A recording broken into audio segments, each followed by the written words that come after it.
Hey everyone, my name is Dave and I want to welcome you back to another Full Armor Gaming video. Um, this is going to be my very first time doing a video that is a response to another video. So if you haven't seen, my most recent video was about ways that you can sneak God into D&D games. So it had a ton of feedback and I really appreciate everyone contributing opinions and their feedback in all these different ways. So I wanted to take a little bit of time to answer some more questions. I'm not a huge fan of trying to do a type conversation back and forth. I think a lot can get missed in that. So I find that this is a better avenue to address a lot of that. So because of how I kind of have intentions for this video going, I want to start it off by saying thank you for everything that you guys have been doing for the channel. As always, like and subscribe so that we can keep this channel growing and be able to get more of these conversations about all kinds of stuff out, but especially about D&D and specifically my faith interacting with D&D. So first thing I want to say is for those of you that know me personally and you showed support in the comment section for me, I want to just take the time, especially a lot of you have been doing it over all of my videos. Thank you so much. Like, you have no idea how beneficial you are to me, like how much I value those comments and that support. I want to take a special moment to a lot of you that know me personally that are also not religious and know where my heart is when it comes to these games. Your support is extremely valuable to me because you are the ones that I have a lot of people that were saying, things like what I'm doing is harmful and all that kind of stuff. And a lot of you guys stepped up and defended me. And I really appreciate that. Like it tells me that you can see what I'm doing and it doesn't feel gross. It doesn't feel forced, at least to you. So thank you once again to all of my supporters, both people that know me and people that don't. But what I want to do now is I want to address a couple things. So mainly just for clarification, this is definitely not like an apology video or like I'm going to do better. It's definitely not one of those. So if you're hoping to hear that, I probably wouldn't continue any further. The one thing that I will say that I could have done differently is maybe use a different word than sneak got in. To be fair, I think it's an accurate word, but apparently that word has upset certain people. So maybe I should have used a different word. So if that's what you were hoping to hear, there you go. So what I would like to address that with the 3 points that I made last time with either the alignments, goals and consequences, and then stories. It sounded like there wasn't a lot of pushback between either the goals, consequences, or alignments, mainly because those don't really interact with faith as much. Most DMs, don't particularly enjoy having like a single evil character with a whole bunch of good, that kind of stuff. It's just a lot harder to navigate. So I think I had a lot of people agreeing with me there. And then goals and consequences, I think that's essentially a basic part of being a DM is making sure that your players, their actions have consequences, some that they foresee and some that they don't foresee. So the last one where I felt like we actually had the most questions or the most feedback, we'll use that word. The most feedback on would have been the last one about stories, about using Bible stories as my inspiration for a lot of my encounters and stories in my campaigns and my settings and all that kind of stuff. For those of you that say that it's deceptive or a trigger or something like that, I want you to know a couple things. First of all, I'm not using it in a way of I'm going to railroad you into this story because I want you to hear the ending. I think all of the players that have ever played at my table can agree. I do my best to not railroad people. That is just those stories are just the inspiration for my campaign that I'm using, or a certain story in my campaign that I'm using. And at no point is it like word for word right out of the Bible. So there's that. Two, if it comes down to where a player feels that they don't appreciate that I took something from the Bible and used it as an inspiration in their story because they don't want to deal with the Bible, in my opinion, that is a personal thing. And that, to me, is not something that needs to be discussed at session 0. Like I said, the other things like alignments, yes, that in my opinion, that should be definitely be handled in session 0. Letting people know, like, hey, we're going to try to steer clear of evil alignments. I don't really ever inhibit my players from picking any certain deities.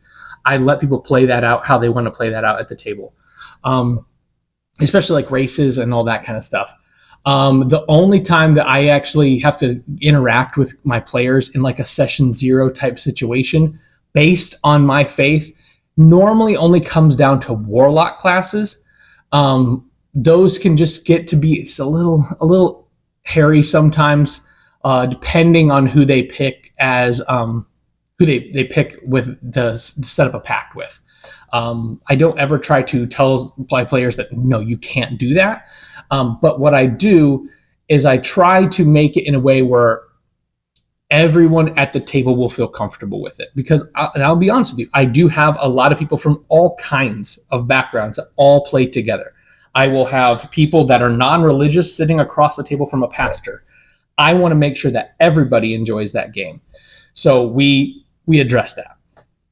But back onto the stories, the main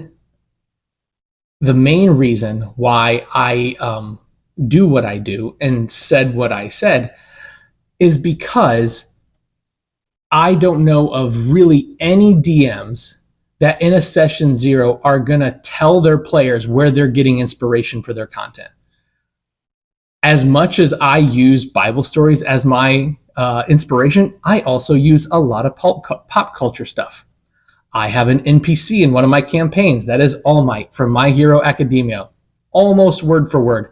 He's just in a fantasy setting. I think that guy is awesome. I like role-playing as him, so I put him in the world as an NPC that I get to role-play as, and the players get to interact with. And you know what? One of the players at the table picked it up almost instantly. That tells me I'm doing a good job of mimicking him, but I probably could have hit it a little bit better. All that to say, whether I take ideas for my stories from Lord of the Rings to Harry Potter to animes to books to TV shows to the Bible, honestly, the players don't need to know that. They're just along for the story ride. So my response to that is, if you as a player were to find out that content was a Bible story and it was to offend you, at that point, and I mean this with all the respect in the world, I think that's something that you need to address, because I'm not telling you need to get saved because I used a biblical story in my D&D. All that I'm doing is using a Bible story as inspiration for my campaign. There at the end of my last one, I also talked about how I like to plant the seeds. When I say that, what I'm saying is I like to just throw things out, and you as a person can decide what you want to do with it. In no way, shape, or form am I ever forcing anyone into anything. I do my very best, and I even said that in my last video. Nobody likes it, don't do it. I agree with that. Nobody likes it, don't do it. So, but what I am going to do, because of my faith, and I think most of my players all know this about me, what I am going to do is make sure that you at least know that there is a choice that can be made. I'm not going to tell you you have to make it. I'm not going to tell you which way to go. I am going to just let you know that there is a choice that can be made. I have a few friends that play D&D with me, and a couple of them are what I would call skeptics. They are non-religious, And I have had some very, very good conversations with them. And I will be honest, I think there's two kind of skeptics in this world. And this is way off of D&D. So if you're here just for D&D content and you haven't even watched the last one, by the way, I will post a link to the last video in the description of this one, so you can kind of get up to date on what's going on. But I think there's two kind of skeptics in this world, and this is where I'm probably going to get some pushback on this, and so be it. I think there are the intellectually honest ones and intellectually dishonest ones. I respect an intellectually honest skeptic. I think it's actually a good thing to be skeptic. I think it's a good thing to ask questions. But in my opinion, an intellectually honest skeptic is someone that has a really good question, one that does hang them up, one that they actually want to find the answer to. And they're willing to look for that answer. And when they get the answer to that question, change their worldview based on the answer to that question. Also, they look in multiple places. I didn't just come into my worldview.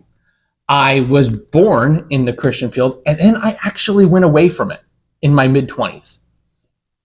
I came back when I started to ask questions. I started to ask questions that I didn't really have the answer to when I was young. I went looking on the opposite opinion of what I had grown up in to try to find the answers. Me personally, I didn't find the answers there to be satisfactory, to really meet what I was looking for. I found those answers back in my own faith that I'm in now. And I changed. I came back. I was going a different way. I changed my path when I got the answers to the questions I was looking for. I really respect a person that is actually looking for truth. And when they find it, acknowledge it and actually change based on the answers to the questions they say that they were looking for. The ones that I do not have as much respect for are the intellectually dishonest skeptics. Those would be the ones that use questions as a shield.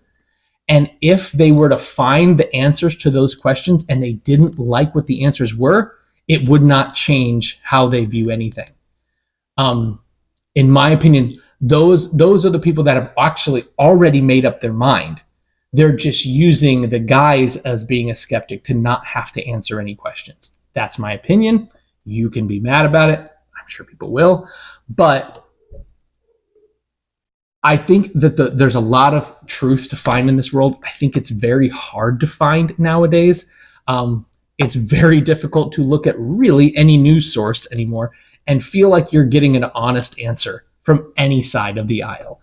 All that to say, I do not want to go down that route. But all that to say, I think I want people to know that if you watched that first video and you felt that the guy that was talking to you is someone that cares more about being right or getting what I want than the person that's sitting at the table, I want to reassure you that you are wrong. You are 100% wrong. And I do think that all of my players, and I mean all of them that have interacted with me personally, no matter what their faith is, no matter what their political beliefs are, I hope that they would all say they agree with me in that statement. If not, and you've interacted with me and you do not feel that I feel that way, please tell me. We need to go get coffee or we need to have a conversation, because I genuinely care about each and every one of the people that show up at my table. And honestly, each and every person that watches this video, I want you to know I genuinely care about you. And because I do genuinely care about you, and because I do believe what I believe, it does motivate me to sometimes ask questions of people that make them a little uncomfortable. And I know that can feel icky sometimes, but I think I watched a video with one of the Penn and Teller magicians. I can't remember which one. I don't actually know which one is which. Forgive me for that. But he said something that I found so honest that it's my motivation to continue doing what I'm doing. And he said that he is very, very devout against Christianity. But he said that I can very much, though, respect a Christian that does try to witness to me. And he said, because in their worldview, I'm standing in the middle of the road getting ready to be run over by a bus and die. What kind of person that says that they love me wouldn't try to save me from getting hit by that bus? That's all that I'm trying to do, guys. I'm just trying to let you know, like, hey, guys, you're in the middle of the road. Like, be careful. Please be careful. I care about you. I don't want to see you hurt. Please be careful. I'm not going to make a decision for you. I'm not going to force you in any direction. I just want you to know to be careful. Ask some questions and look at the actual answers and look for the answers. And you know what? If you look and you find that they just don't meet up to what you're saying, that's all that I can do, guys. I can't do any more than that. All I can do is get you asking questions. So I hope that people actually hear what I'm saying. I feel like in the last one, there was a lot of emotion behind stuff, and maybe my words triggered certain things. And if they did, I apologize for that. I apologize that they had that effect on you.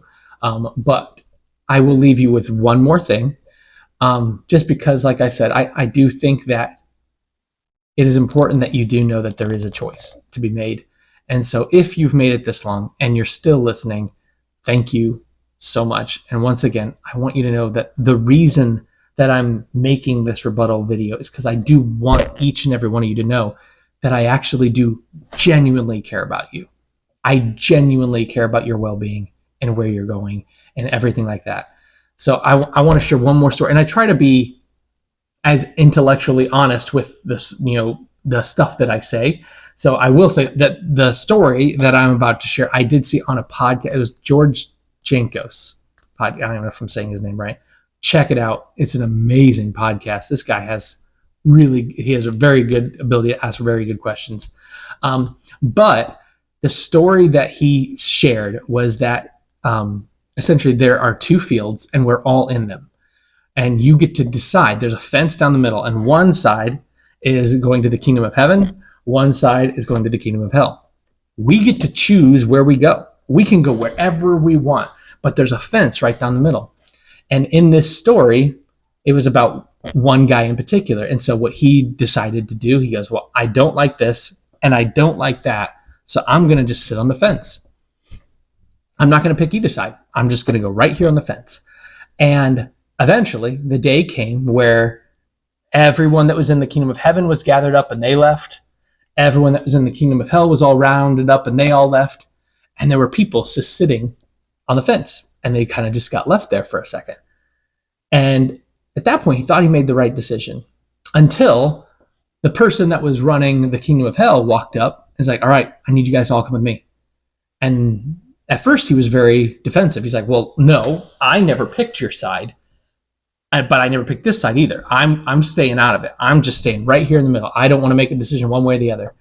And the gentleman that came up to collect them kind of laughed and said, yeah, but what you don't understand is the fence is mine too. Do with that as you will.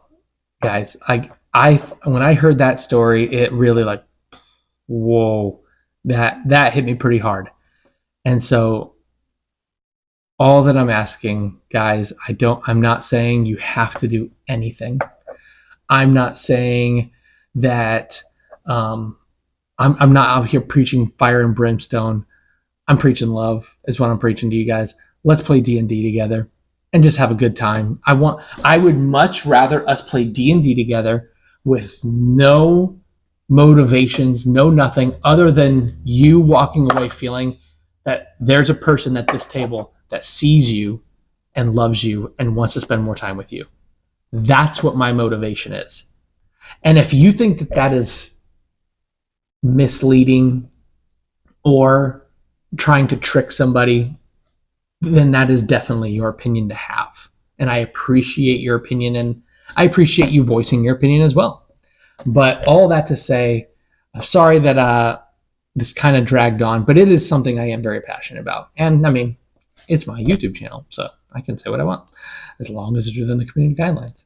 So, yeah, all that to say, each and every one of you guys, once again, I'll say, I love you.